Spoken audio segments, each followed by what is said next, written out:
Ya estoy grabando. Voy a compartir el pizarrón. Me dicen cuando lo vean.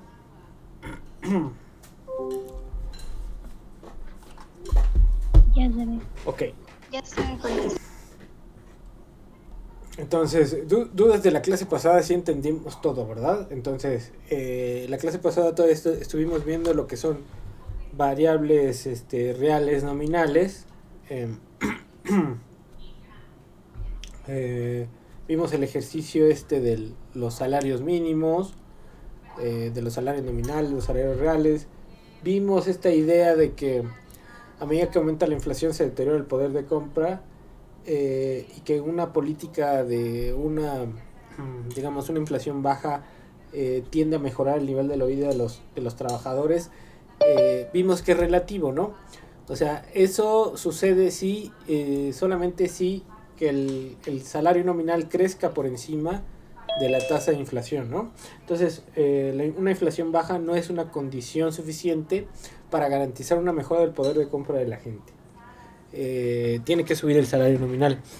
Entonces, esas son las cosas que repasamos la clase pasada. Y hoy lo que vamos a ver es un poquito de lo que es el sector externo. Voy a definir varias cuentas, en general todo lo que se refiere a la balanza de pagos, que implica dos cuentas.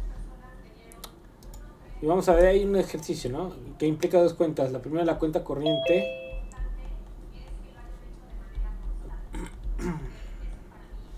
¿Sí? Y la cuenta de capital.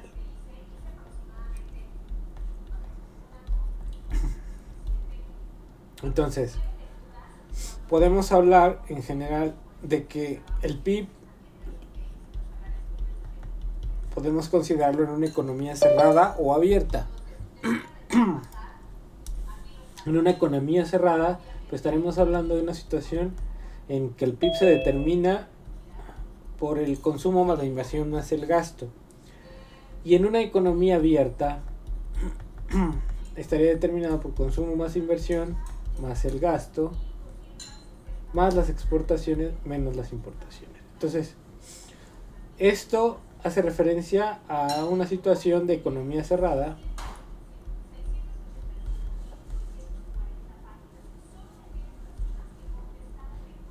y esto de acá, economía abierta.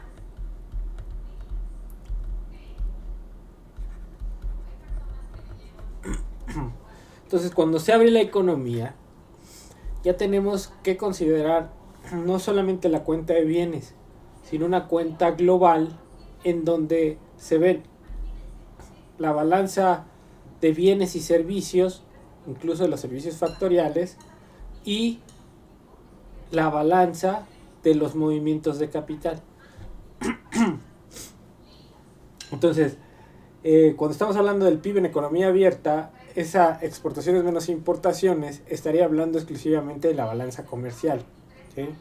De la cuenta, o sea, de lo que se vende en términos de mercancías y servicios al exterior, menos de lo que se compra de mercancías y servicios al exterior. No necesariamente estamos hablando de los servicios factoriales, ni mucho menos de los movimientos de capital, ¿sí? Entonces, algo importante es que esta cuenta corriente, que es parte de la balanza de pagos, mide la balanza, los ingresos, egresos, balanza de mercancías, de mercancías y servicios, ¿no? Pero también la de los servicios factoriales.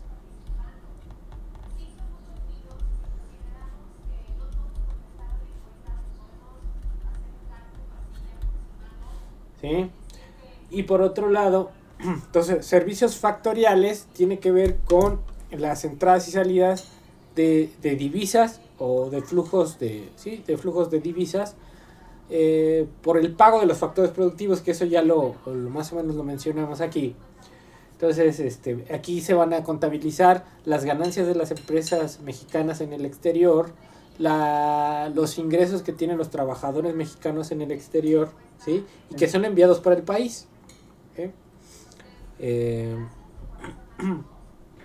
Eso implicaría la cuenta corriente en términos generales. Y luego la cuenta de capital. La cuenta de capital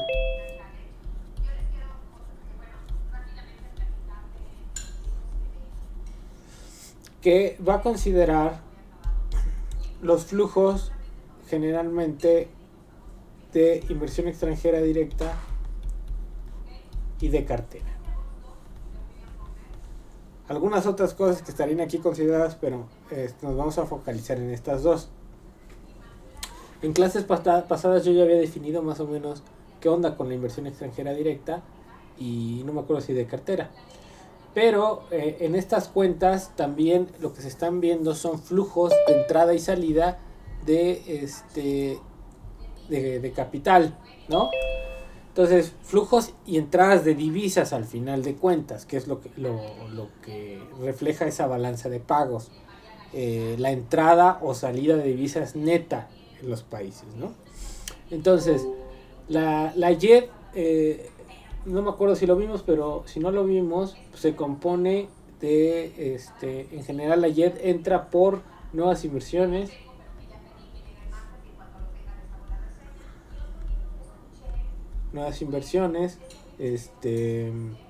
reinversión de utilidades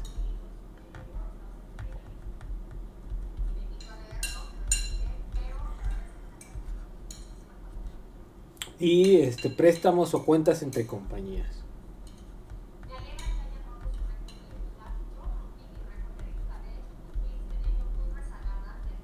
Entonces, esto de cuentas en compañías, compañías son entre empresas relacionadas. Puede ser que una matriz le preste a una subsidiaria del mismo grupo corporativo, ¿no?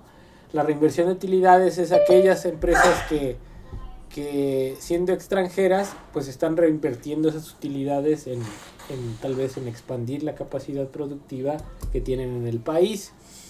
Y las nuevas inversiones son lo que se llama en la Greenfield,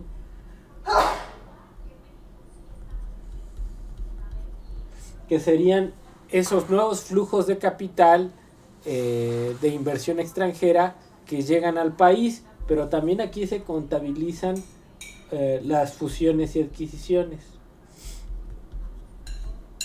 Fusiones y adquisiciones es la compra de acciones por parte de las empresas extranjeras en el país y que solamente se necesita que sea el 10%. Si una empresa llega al país y compra el 10% de una empresa nacional, ya eso se considera un movimiento de inversión extranjera directa. ¿Ok? Entonces, en el ideal, la inversión extranjera directa tendría que ser una inversión de largo plazo. ¿Sí? ¿Por qué? Porque se asume que la inversión extranjera directa llega aquí al país o en general a donde se esté considerando que llega esa inversión extranjera directa a generar, pues digamos, inversión productiva. Lo cual en algunas veces es cierto y en algunas veces no. Por ejemplo, en el caso de las fusiones y adquisiciones, cuando se compra una empresa, como el caso de Grupo Modelo o Cervecería Cuauhtémoc, las empresas Budweiser y InBev, que son extranjeras, una belga y la otra gringa, vinieron al país y compraron los grupos Cervecería Cuauhtémoc y Cervecería Modelo, y eso no implicó una creación de nueva capacidad productiva, ¿no? Entonces, sí es buena la inversión extranjera directa, siempre y cuando genere mayor empleo, pero es mejor cuando esa inversión extranjera directa genera interrelaciones con las industrias locales, en el sentido de que puedan los proveedores o ciertas industrias que se conviertan en proveedores de esta inversión extranjera directa, vincularse de alguna forma con estas grandes transnacionales a la cadena de valor y pues lograr pues una evolución en términos tecnológicos. Sin embargo, en el caso de México esto ha sido muy difícil y realmente se ha visto poco. ¿Por qué? Porque no hay una política pública que obligue a estas empresas transnacionales a transferir tecnología, ¿no?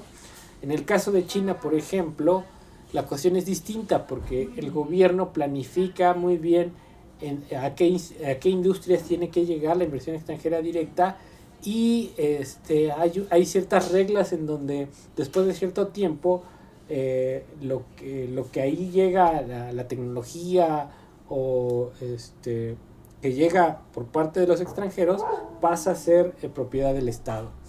Entonces, mediante ese tipo de políticas, China ha logrado, pues, digamos, aprender de la inversión extranjera directa la cuestión tecnológica.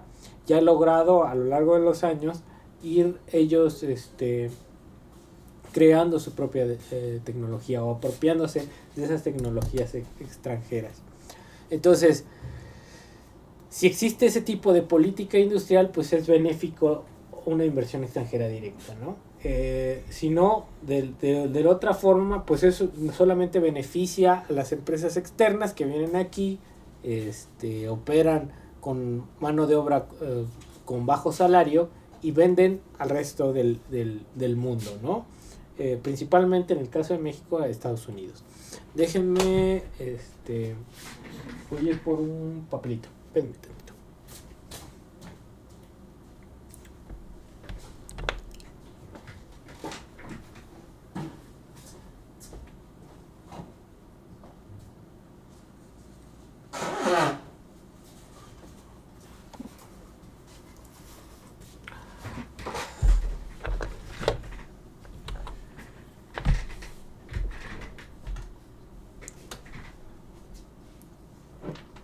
¿Dudas aquí, chamacos, chamacas?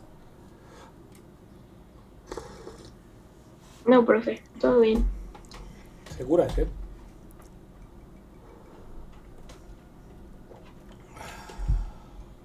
Bueno, entonces, esta JET tendría que ser de largo plazo. Por otro lado, tenemos la inversión de cartera, que serían los llamados capitales golondrinos, ¿no? Y que esta inversión de cartera, pues es capital extranjero que viene aquí a invertir generalmente en bonos y acciones, ¿no? O otros instrumentos financieros. Los bonos, pues pueden ser públicos, privados, y las acciones, pues son acciones en general privadas, ¿no? Empresas privadas. Entonces, el capital de cartera tiene una naturaleza de corto plazo. ¿Sí? Porque en cualquier momento, si bien entra, puede salirse. ¿Sí? Y a diferencia de la inversión extranjera directa, el capital de cartera aquí viene para obtener un rendimiento. Y ese rendimiento pues estará en función fundamentalmente de la tasa de interés interna. Aquí le voy a poner la tasa de interés. Bueno, no, lo voy a poner así. La tasa de interés interna, que esa tasa de interés interna sea mayor a la tasa de interés externa. Lo voy a poner con asterisco. Entonces, cuando la tasa de los CETES, por ejemplo, es mayor que la de los bonos del Tesoro de Estados Unidos, pues es más rentable para el capital venir a México y comprar CETES que dejar ese capital invertido en bonos del Tesoro, ¿no? Entonces, cuando pasa eso, hay un flujo especulativo, lo llamémoslo así, de capital de cartera al país, ¿no? Pero digamos que por eso es que son los capitales golondrinos. Si no les parecen ciertas cosas, luego se van. Entonces, por esa es la naturaleza del corto plazo. El otro problema es relativo a que si esos bonos públicos, por ejemplo, o privados, los bonos públicos en general, si yo vendo CETES a una tasa de interés, pues tengo que pagar esa tasa. ¿Y de dónde va a salir? Pues tiene que salir de los ingresos públicos, ¿no? Entonces ese es el problema con ese capital de cartera, que viene al país por un rendimiento. Yo lo puedo usar para distintas cosas, pero bueno, no lo puedo usar en general para todo, porque como es de corto plazo, yo no puedo usar ese capital que entra para financiar algo, un proyecto productivo que es de largo plazo. Entonces ahí yo tengo esos bonos de cartera para darle liquidez al sistema financiero, ¿sí? Entonces, de todas maneras, el problema es que después se tiene que pagar, ¿no? Y eso en el largo plazo, si ese capital en general, si la entrada de capital se necesita para compensar algún déficit de cuenta corriente, pues en el largo plazo eso me va a generar un incremento en el endeudamiento externo, ¿sí? Entonces de ahí que sea importante pues disminuir esta dependencia del capital externo. Bueno, entonces aquí hay dos cosas que quiero explicar en términos de lo que implica esta cuenta para el tipo de cambio. Nosotros sabemos que nuestro tipo de cambio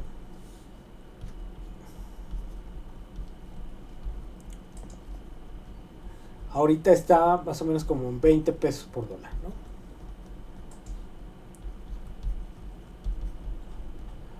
Entonces, esto lo único que establece una paridad, ¿no?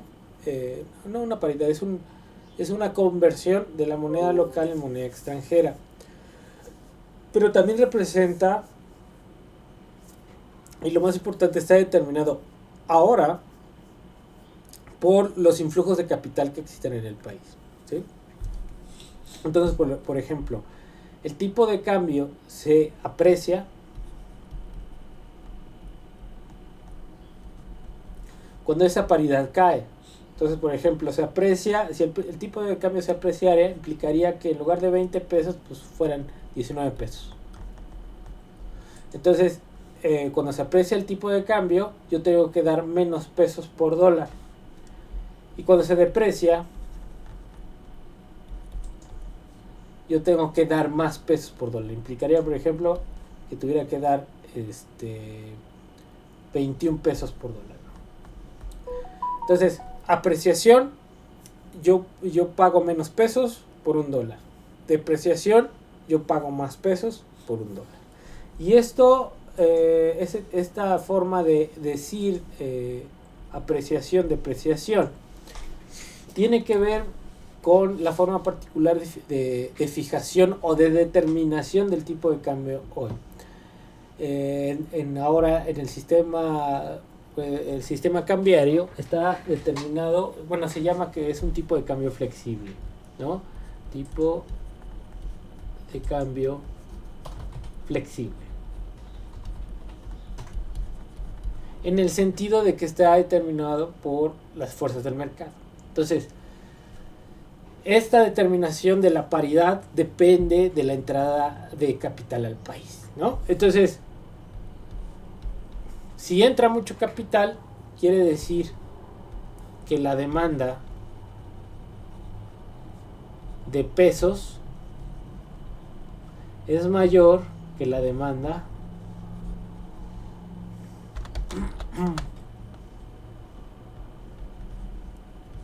de dólares.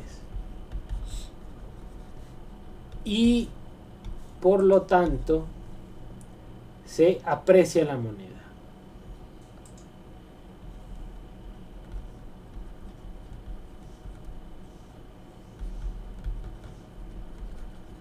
¿Sí? Si la demanda de pesos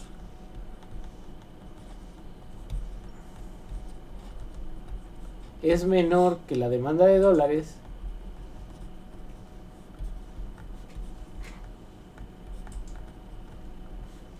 la moneda se deprecia. ¿Sí? La moneda se deprecia. ¿Sí? Entonces, si se aprecia, el país gana poder de compra. Si se deprecia, el país pierde poder de compra con respecto al exterior, ¿sí? Si yo, si la moneda, por ejemplo, se aprecia y yo voy a comprar productos importados, pues se abaratan los productos importados. Si la moneda se deprecia, se encarecen los productos importados, ¿sí? Entonces esa cosa hay que tenerla siempre clara, ¿no? Esos efectos que tiene la entrada de capital. Entonces, repito aquí, entonces cuando la demanda de pesos es mayor que la demanda de dólares, implica una entrada de capital, ¿sí? Se cambian dólares por pesos para conseguir bonos, comprar mercancías o lo que ustedes gusten y manden. Cuando pasa eso, se aprecia la moneda. El caso inverso, se deprecia la moneda y es una salida de capital, ¿sí? Entonces, cuando hablemos de depreciación de la moneda, estamos hablando de salida de capital. Cuando hablemos de apreciación de la moneda, estamos hablando de entrada de capital. ¿Queda claro, chamacos?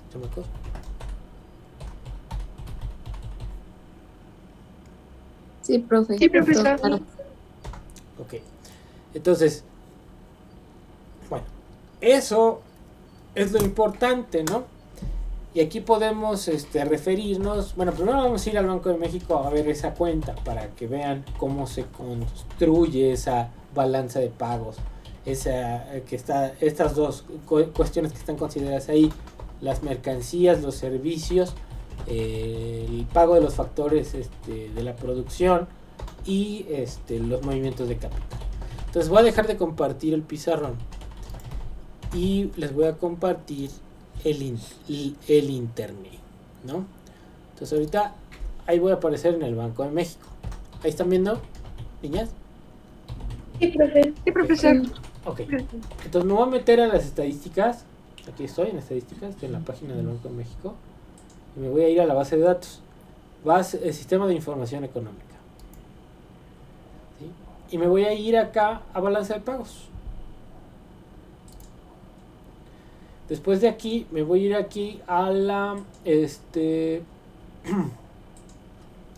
balanza de pagos. Creo que es esta. ¿Sí? A ver, acá. A ver. Balanza comercial, la balanza de productos. No.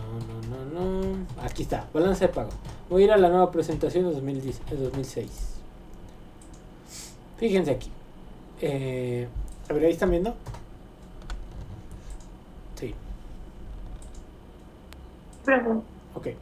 Entonces fíjense, tengo la cuenta, o sea, la balanza de pagos, la suma de esas dos cuentas, cuenta corriente, cuenta de capital. Y hay una tercera que son cuenta financiera y los errores y omisiones, ¿no? Pero vamos a ver las partes de cada cuenta. Entonces la cuenta corriente, voy a abrir. Hay un crédito y hay un débito. El crédito son las entradas y el débito son las salidas, ¿sí? Entonces vamos a ver el crédito. El crédito, bienes, ¿qué son? Las exportaciones. Entonces, si nosotros vendemos, entra capital. ¿Por qué? Porque nuestros bienes están valuados en pesos. Entonces, si un extranjero quiere comprar nuestros bienes, tiene que cambiar sus dólares por pesos o su moneda por pesos. Entonces, nosotros nos quedamos con la divisa y ellos se quedan con los bienes, ¿no? ¿Sí? Entonces, ahí tenemos en bienes pues, las exportaciones de mercancías, ¿sí?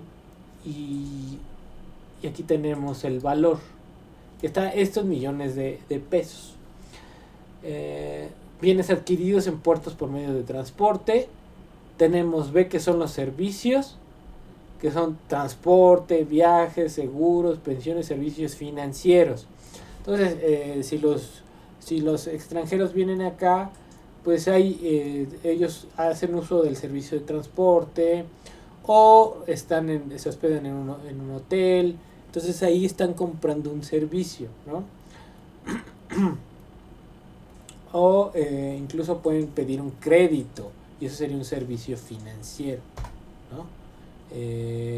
Bueno, el chiste es que compran ese tipo de servicios en el país. y para eso necesitan pagarlo en moneda local. Entonces ellos tienen dólares, tienen que cambiarlo en el Banco Central o en el Banco Comercial por pesos para que ellos puedan gastar aquí. Entonces la banca se queda con las divisas y les da pesos. Entonces hay una entrada de divisas a cambio de pesos para que ellos puedan comprar ya sea bienes o servicios en el país. Entonces es la idea de esa cuenta corriente que implica la balanza comercial, ¿no? Que son venta de servicios y compra de servicios. Vamos a ver, estamos viendo ahorita el crédito, las que son entradas. Luego tenemos la de ingreso primario.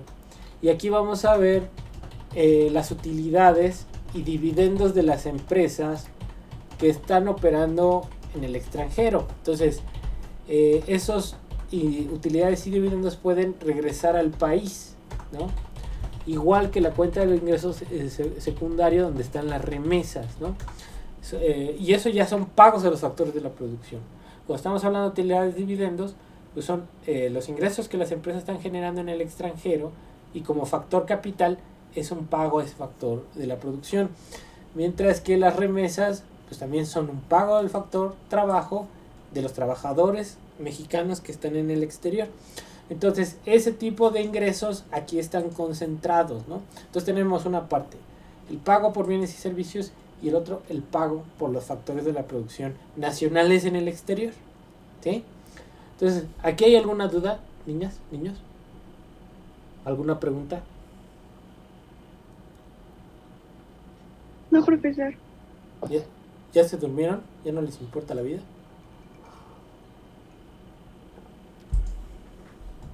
No, profe, aquí estamos. No, profe.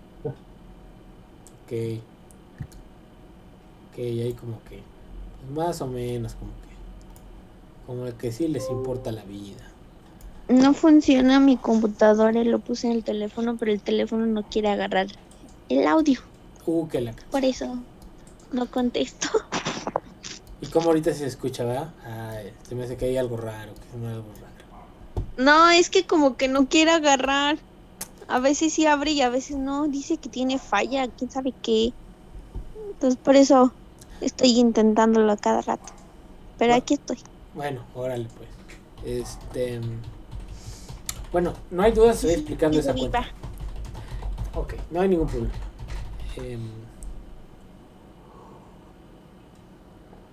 Ok, entonces seguimos. Entonces estas son cuentas, el crédito, cuenta de entrada. Y ahora vamos a ver el débito, que son las salidas. ¿Sí? Entonces aquí voy a abrir el débito. Igual, bienes, ¿qué son? Las importaciones, ¿no? Entonces, son los bienes que nosotros adquirimos del exterior y que implican una salida, porque los bienes del exterior están valuados en moneda extranjera. Entonces, si yo quiero comprar un bien en el exterior, tengo que cambiar mis pesos por dólar. Cuando pasa eso, demando dólares para comprar los bienes en el exterior. Entonces, la demanda de dólares es mayor que la de pesos, ¿no? ¿Por qué? Porque quiero ese bien o quiero ese servicio en el exterior. Igual, los servicios, ¿no? Nosotros también vamos de viaje, vamos a hacer eso en otros países. Y hay utilidades de las empresas que trabajan aquí que pueden regresar al exterior, ¿no? Y también de trabajadores extranjeros que están aquí y que los mandan a sus países de origen, ¿no? Entonces por eso tenemos esa entrada. Por un lado, el crédito, nuestras entradas, exportaciones, todo lo que vendemos, todo lo que ganamos y que se regresa al país. Y por otro lado están las salidas, lo que compramos, los servicios que utilizamos del exterior, las utilidades y remesas que se van de los trabajadores extranjeros hacia sus países, que salen de aquí del país a sus países, ¿no? Entonces tenemos ahí esa balanza, ¿no? Entonces tenemos que hacer una resta de lo que entra menos de lo que sale, y obtenemos ahí una primera cuenta que sería el balance de la cuenta corriente. Y aquí está, ¿no? De hecho, el balance de cuenta corriente, aquí podemos ver que de octubre a diciembre pues fue positivo del 2020. ya en el siguiente, enero a marzo, tuvimos un saldo negativo. Entonces lo que implica que en términos generales salió más capital que lo que entró en esa cuenta, ¿no?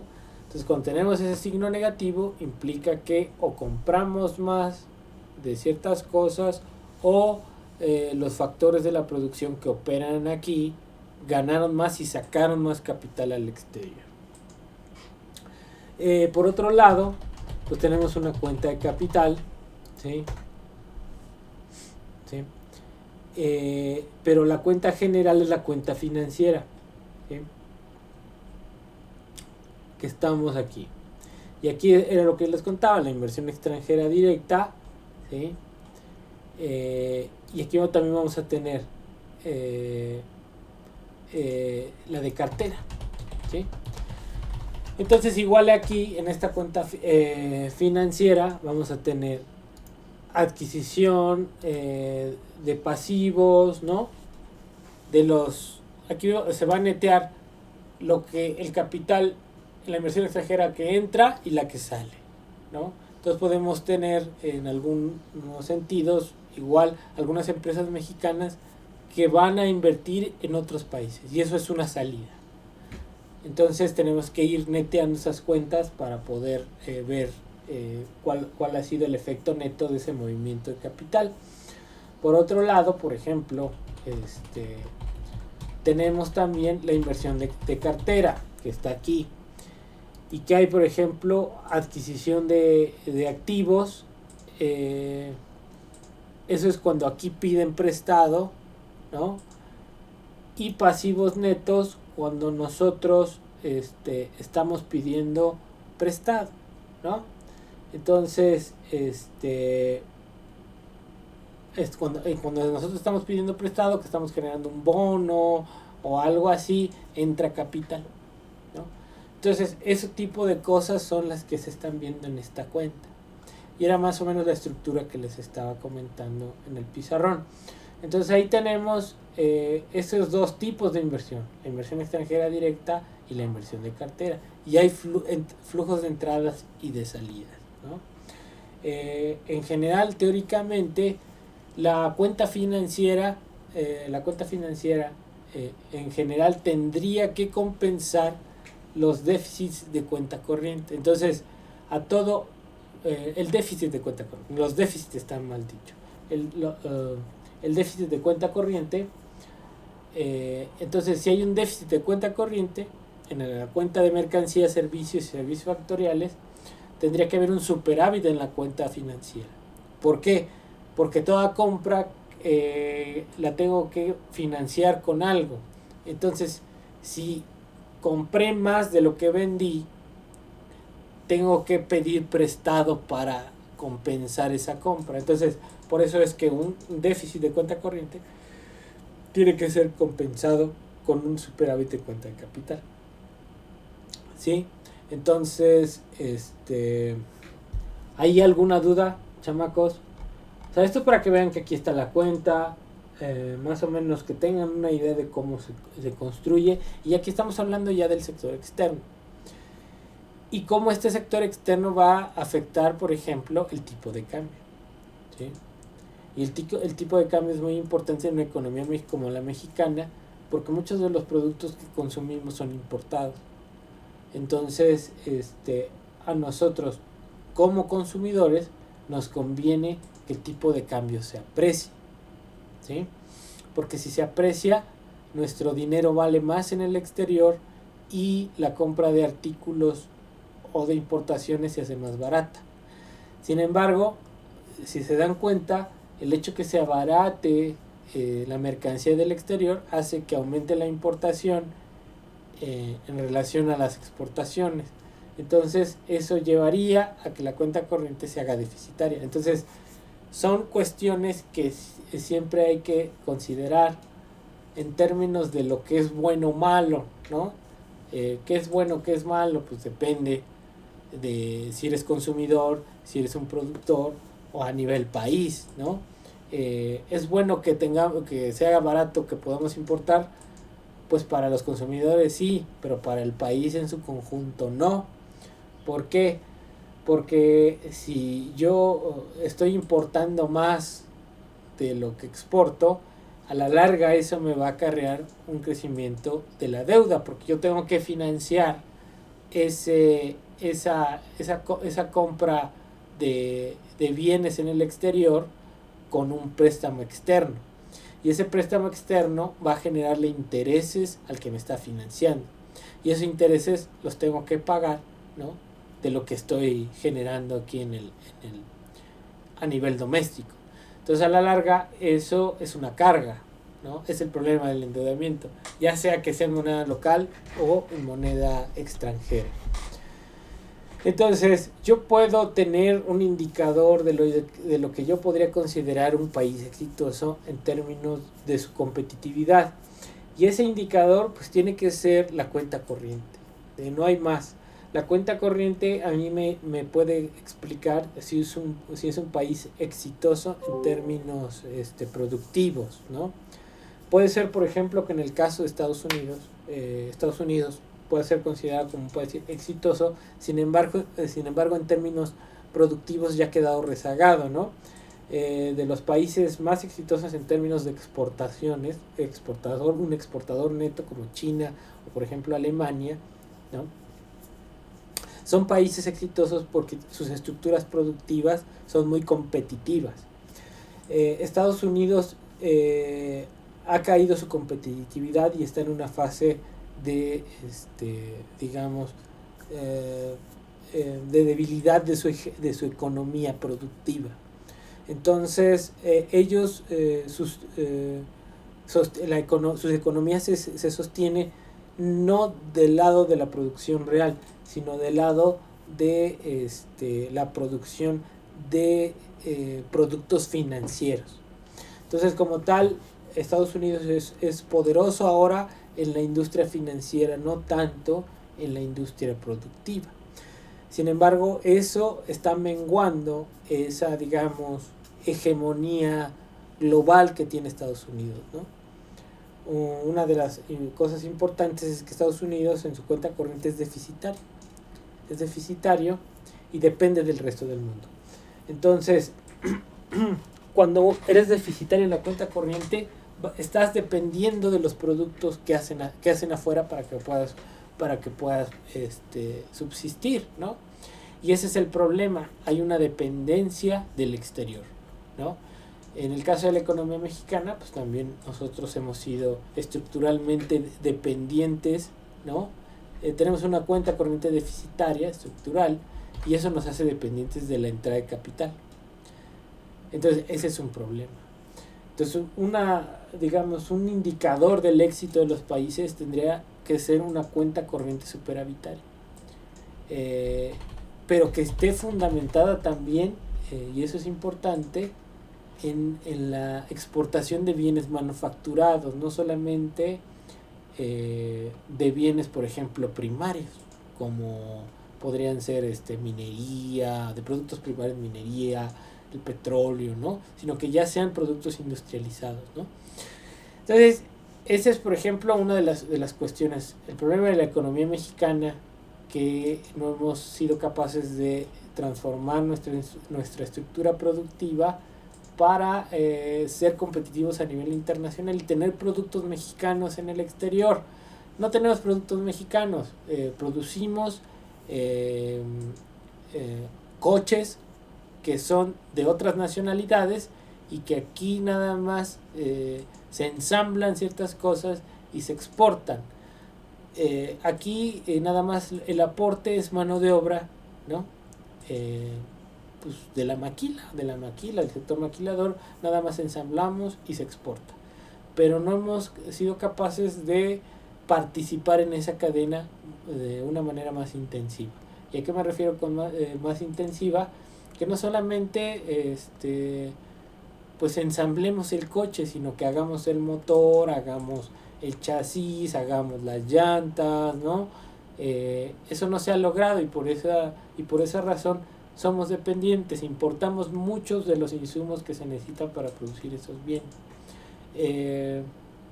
Y más aún ninguno de esos bienes es mexicano 100%, ¿no? Entonces ese es el problema. Y tenemos empresas, como ya lo he comentado, pues que no generan un impulso fuerte, ya sea la producción o la innovación. Sigo pensando en empresas como Bimbo, pues, que están produciendo pan, ¿no? O Cemex, que produce cemento, o Gruma, que produce tortilla. Entonces son empresas muy exitosas que están por todo el mundo, pero no generan mayores encadenamientos y mayor arrastre a las industrias pues domésticas, ¿no? No es el caso de una empresa o la industria aeroespacial que se demanda insumos de todas partes, trabajo muy especializado, ingenieros, acero, de todo tipo de cosas se demandan en esas industrias, y eso te jala el desarrollo de los países, ¿no? Entonces no tenemos nada de eso. Los chinos han logrado tener eso, producen trenes de alta velocidad, están produciendo automóviles eléctricos. Entonces no solamente se quedan en el hecho de producir materias primas, no están discutiendo ellos, como en el caso de México, si le entramos a la extracción de litio o no. Ellos están discutiendo cuál va a ser el auto eléctrico y de dónde van a conseguir los insumos, ¿sí? Y nosotros estamos nada más en la etapa de incluso ni siquiera nosotros extraer el litio, sino a ver si lo extrae otra empresa para que ella se lo lleve, haga las baterías y todo eso, ¿no? Entonces habría que cambiar el enfoque. A ver, tenemos litio, vamos a hacer una empresa de baterías de litio, ¿no? Que le distribuya esas baterías de litio a varias empresas automotrices que quieran producir autos eléctricos, ¿no? Entonces el chiste es agregar valor, no solamente extraer recursos o vender aguacates, por ejemplo, ¿no? Eso no hace que se transforme el sector. Se necesita agregar valor a las cosas, ¿sí? No vender el cacahuate, sino vender, por ejemplo, incluso botellas de salsa de aguacate o guacamole, ¿no? Por lo menos. O sea, entonces, esas son las cosas que uno debería de hacer, o que la industria debería de hacer, pero no se ha logrado hacer eso, ¿sí? ¿Cómo ven? ¿Estoy muy choro ahora? Sí. Profe, yo no entendí muy bien eso de, bueno, lo último sobre que se necesita agregar un valor a las cosas en cuestión industrial. Uh-huh. No sé si me lo puede explicar. A ver, Carolina. ¿Qué se produce en México? A ver, dime algo que se produzca en México. ¿Aguacate? El aguacate, ok. Entonces, el aguacate tiene poco valor agregado. ¿Por qué? Porque nada más es bajar el aguacate del árbol. O sea, no estoy diciendo que no importe, que tienes que cuidar la tierra, el arbolito, tienes que darle fertilizante, tienes que, pues tal vez regarlo o hacer la tecnología de riego para que tenga su agua. Que también lo del aguacate tiene que ver con una cuestión geográfica. ¿Dónde se da el aguacate? En Michoacán. Entonces ahí, en esos lugares, por geografía, por el clima, pues son lugares propicios para la producción de aguacate, ¿sí? Debe de haber mucha agua. Entonces ahí hay mucha agua. El clima es propicio para que se dé la producción de aguacate. Entonces, a ver, agarras el aguacate y lo bajaste del árbol. Entonces, ¿qué proceso de transformación tuvo ese aguacate? Pues nada más eso de que se cortó.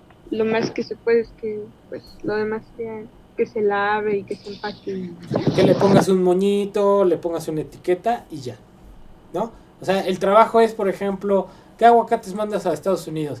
Los más bonitos, ¿no? Entonces hay un trabajo ya los piscaste el aguacate, te los llevas en el camión, llegas a la empacadora ahí pasan todos los aguacates y hay gente que los está escogiendo, que están del mismo tamaño que todo, y los va etiquetando. Este se va para ta.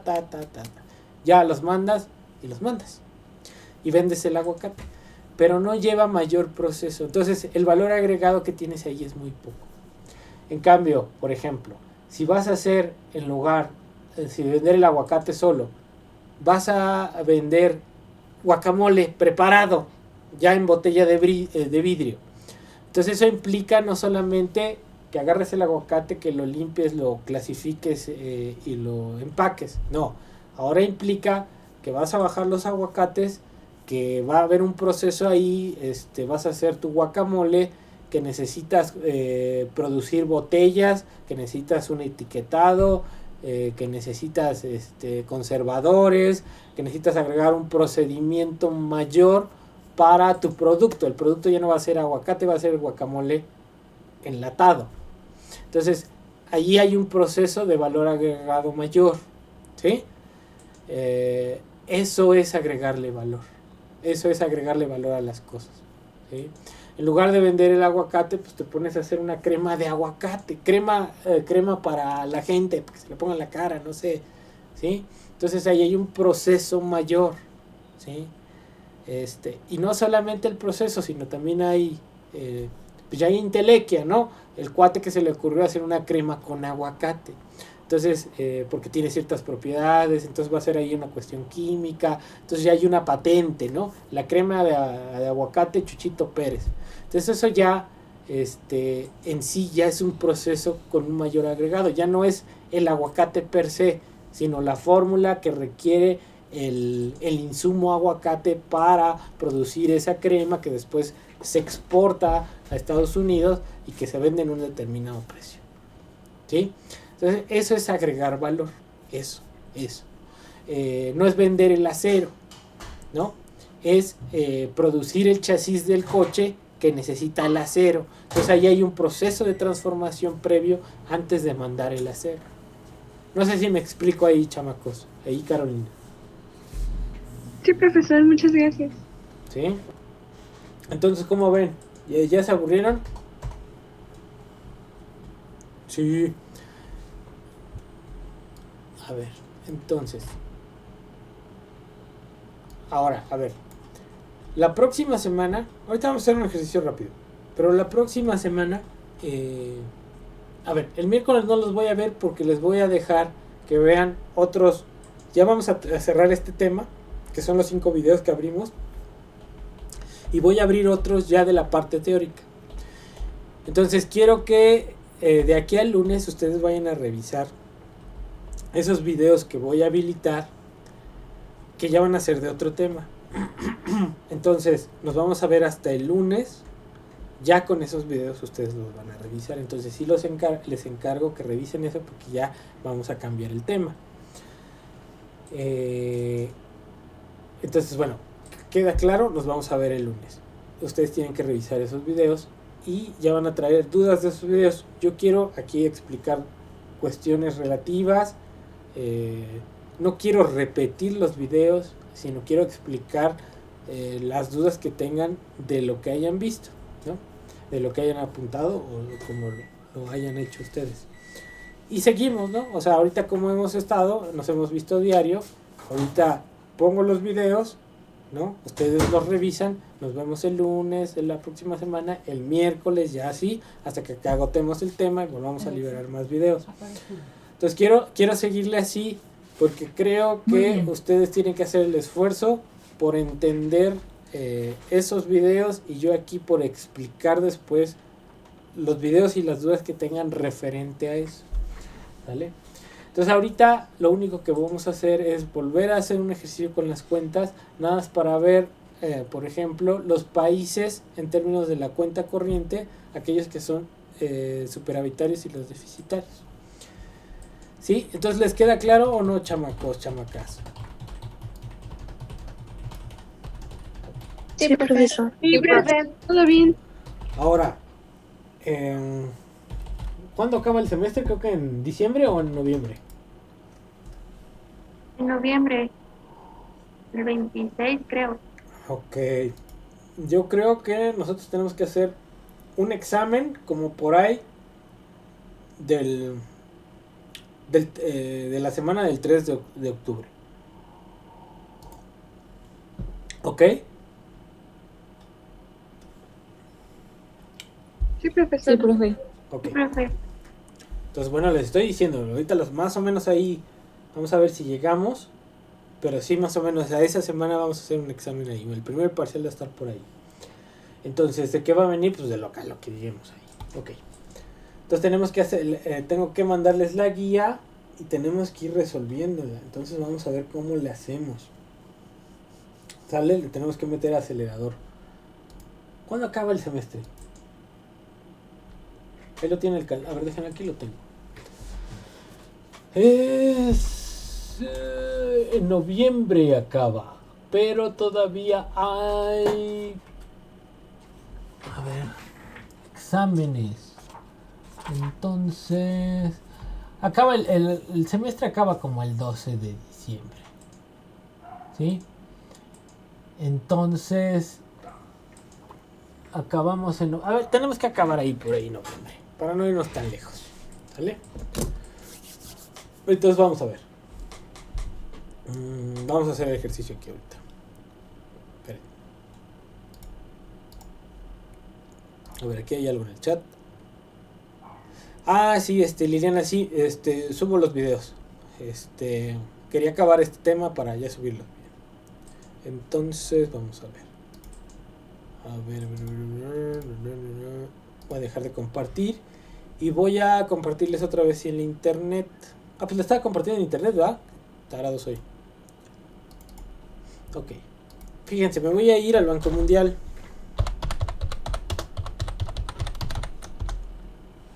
Me voy a ir a los datos.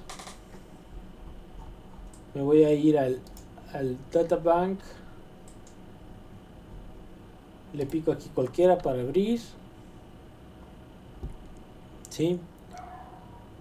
Me voy a ir a país. Le quito seleccionar todos. A ver, ¿a quién quieren ver en términos de la cuestión comercial? Ustedes digan. ¿A Corea del Sur? Corea del Sur. A ver. Tenemos Corea. Tenemos Corea Republic. ¿Esta quién es? Bueno, vamos a agarrar esta Corea y esta Corea, la democrática. ¿Quién más? Japón. Japón. China. Japón, China, Brasil. Singapur. Brasil, Singapur, Venezuela. Venezuela, aquí está. Ajá. Laos. ¿Quién? Laos. Laos, ay, ¿y esos de dónde son? ¿De Laos? De Asia. Laos. Pues tengo Lao aquí, ¿será esa? Yo creo, ¿no? Bueno, lo ponemos, a ver, ¿quién más? Reino Unido. A ver, United Kingdom. Vamos a poner también Estados Unidos. Voy a poner uno de Europa, Germany. Vamos a poner Francia. México, obviamente. Vamos a poner Colombia. Chile y Colombia. Ok. Ahora, lo que quiero consultar van a ser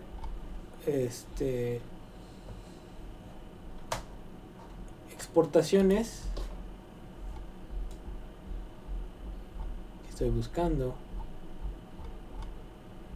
exportaciones y servicios a precios constantes e importaciones, ¿no? Imports a precios constantes. Ahí está. Y me voy al tiempo. Vamos a agarrarlo hasta el año 20.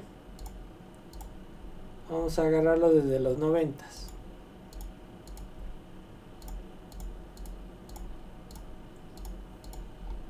Ok. Le voy a dar Excel.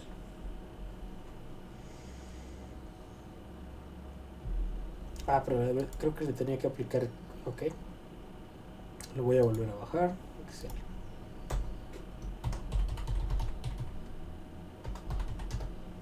Ok, lo voy a abrir. Y lo voy a compartir. Entonces, déjenme dejar de...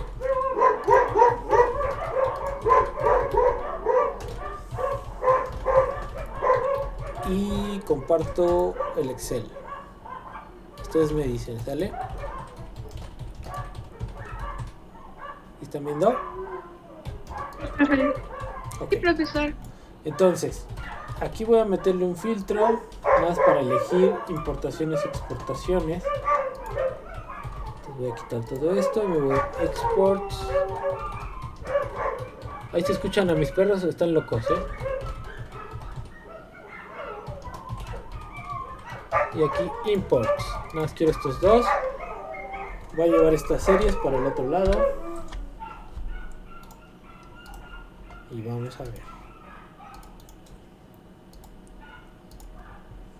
Transponer valores.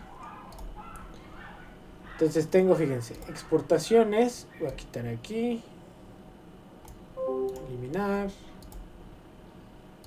Eliminar.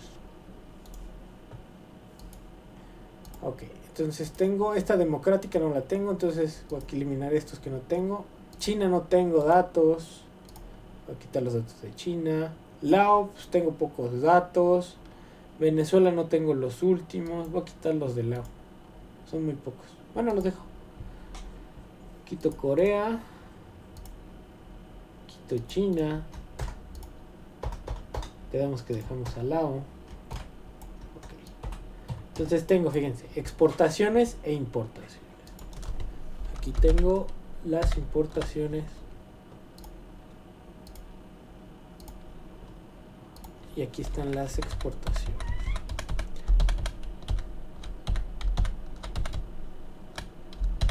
Ahí están. Entonces acá abajo, ahorita voy a pegar los años, desde los 90s. Y aquí voy a empezar con estos. Son todos: Japón, Brasil, Singapur, Venezuela, Laos, United Kingdom, Germany, France, México, Chile y Colombia. Son los mismos. Nada más que ahora aquí voy a poner que es la balanza. ¿Sí? Y va a ser que exportaciones menos importaciones. Esto va a ser igual a las exportaciones de Corea menos las importaciones de Corea.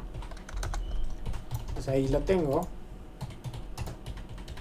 Lo voy a correr para acá y voy por abajo. ¿Sí? Entonces voy a graficar.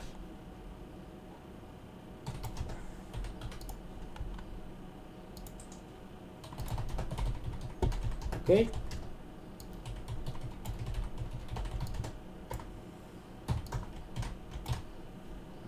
Fíjense, ¿se alcanzan a ver o más o menos?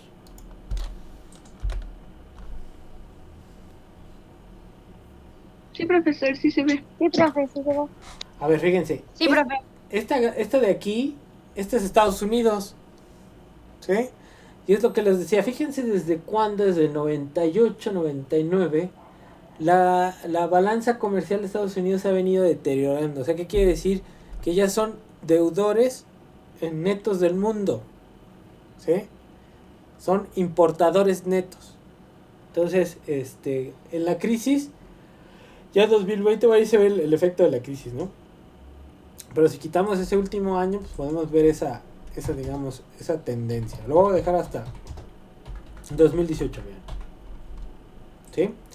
Fíjense, esta azulita, ¿quién es? Esta es Venezuela. Venezuela traía unas exportaciones, era exportador neto, pero tenía que ver con el petróleo, ¿no? Y ha venido cayendo su superávit comercial. La verde, ¿quién es? Es Alemania. Alemania, fíjense, de la década de 2000 ha crecido en términos de su superávit comercial. Entonces, los alemanes son un país exitoso en términos de exportación, ¿sí? Porque no están vendiendo bienes, bienes primarios, están vendiendo bienes industrializados, venden automóviles, venden robots, ¿sí? Entonces es un país competitivo, exitoso, ¿sí? Si viéramos a China también lo podríamos ver ahí cómo va sus exportaciones, pero no tenemos datos de China por alguna razón, ¿sí? Ahora vean, por ejemplo, voy a graficar nada más a México, ¿sí? Déjenme ver, para verlo. Aquí con esto y me voy con México. Vamos a ver a México.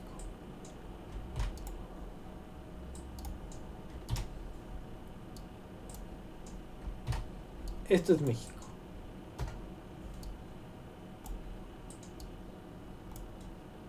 Fíjense qué onda.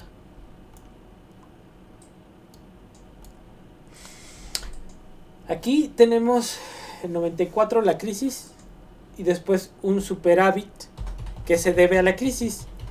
Cuando hay crisis en el país, la gente se queda sin dinero o se devalúa la moneda y es muy caro importar y por lo tanto las exportaciones son mayores. Pero es un efecto temporal. Ya cuando recupera el poder de compra de la gente, el tipo de cambio se empieza a apreciar, ¿no? Empieza a tener otra vez una caída, empieza a tener déficit comercial y ha durado la mayoría del tiempo, fíjense, el déficit. 2014 hubo un crecimiento del superávit de exportaciones, y eso fundamentalmente porque hay años en donde hubo un auge de del precio de las materias primas, que viene más o menos de 2010, 2011, ¿no? Es cuando se empieza a recuperar. Esta recuperación tiene que ver con ese auge de las materias primas. En 2014 termina ese auge más o menos, ya se va agotando. 2016, fíjense, 2018 tenemos otra caída, regresamos a una situación deficitaria y después ya en la crisis, otra vez la crisis de la pandemia, cuando el poder de compra de la gente disminuye, es cuando tenemos un crecimiento mayor de las exportaciones. Entonces esa gráfica hay que verla así. Entonces, si bien, fíjense, nos han presumido que México con el Telecan han exportado muchísimos automóviles y todo esto, pues eso es cierto, pero también ha importado más, ¿no?, que lo que exporta. Entonces, por ejemplo, ese incremento en el superávit ya en los últimos años, pues se debe a ese crecimiento de las exportaciones de los sectores automotrices, repito, no mexicanos, a Estados Unidos. Y una cosa es la contracción del ingreso, o sea, con la crisis hubo desempleo, la caída del ingreso que pues impide importar, ¿no? Impide comprar. Entonces, obviamente que si no estás importando, pues va a crecer el superávit porque estás vendiendo automóviles a Estados Unidos. Entonces, mientras los gringos se recuperan en términos del consumo, aquí en México todavía no recuperamos ese nivel de consumo y por esa razón tenemos mayor venta que lo que compramos. Pero bueno, la situación de México es, no considerando esos periodos de crisis como 94 y después de 2008 y ahora después de la crisis del COVID después de 2019, pues lo que tenemos es estructuralmente una cuenta deficitaria. Durante los años 80, cuando se devaluó la moneda, también tuvimos superávit, pero por lo mismo, porque se deprime el consumo interno, ¿no? Porque se devalúa la moneda, porque la gente no tiene para gastar. Entonces, esas cuestiones son importantes considerarlas. Entonces, a pesar de tener una industria automotriz muy dinámica, ¿no? Vemos el periodo normal, después entre 2000 y 2018, pues tenemos en promedio una cuenta comercial deficitaria, ¿sí? Entonces ese déficit tiene que ser compensado con entrada de capital, y esa entrada de capital a la larga genera deuda. Entonces el problema de la economía mexicana es que no hemos podido transitar a una industria competitiva que sea capaz de generar superávits, ¿no? Comerciales, y que permitan al país pues crecer, desarrollar tecnología, ser competitivo a nivel internacional, como es el caso por ejemplo de Alemania o el caso de China, que aquí no lo tenemos desgraciadamente porque no hay datos de China. ¿Cómo ven?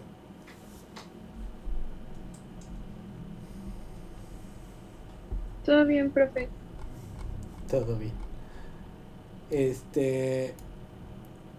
¿Alguna duda?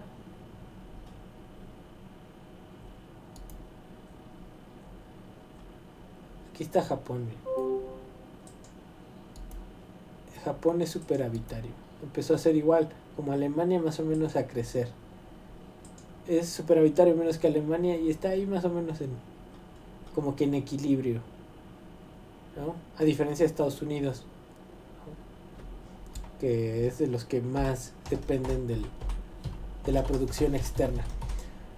Singapur, aquí no alcanza a ver Singapur. Ese es, no sé cuál sea. Este es Francia. Francia también es superavitario en algunos periodos. Este es Francia también, creo. No, es Singapur, fíjense. Ahí está Singapur, es exportador también. Ok. Bueno, entonces, ¿no hay dudas?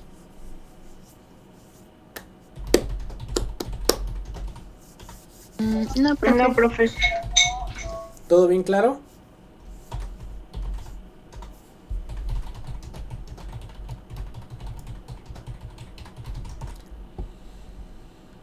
Bueno, entonces si no hay dudas, pues los voy a dejar descansar. Voy a dejar de grabar.